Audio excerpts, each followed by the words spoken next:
हम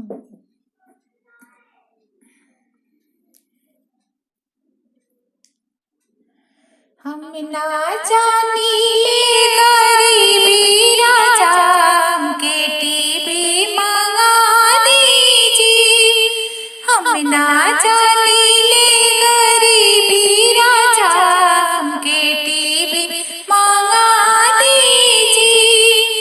भले ही बिके राजा ससुर जी की कोठिया, भले ही बिके राजा ससुर जी के बंगला, भले ही बिके उनकर बीबी राजा हमके टीवी मंगा दीजिए।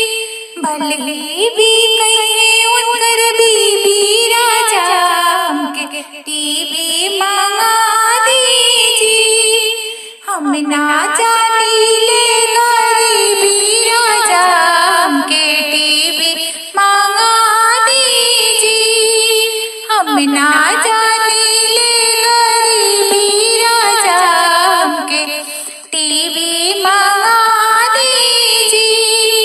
भले ही बिके राजा भसुर जी के गड़िया, भले ही बिके राजा भसुर जी के गड़िया, भले ही बिके उनकर बीबी राजा हमके टीवी मंगा दीजिए।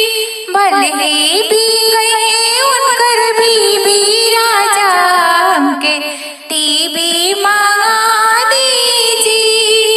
हम ना जानी ले गरीबी राजा हमके टीवी मंगा दीजिए। भले ही बिके राजा देवर जी की साइकिल, भले ही बिके राजा देवर जी की साइकिल, भले ही बिके उनकर बीबी राजा हमके टीवी मंगा दीजिए। भले ही बिके उनकर बीबी राजा हमके टीवी मंगा दीजिए। हम ना जानी ले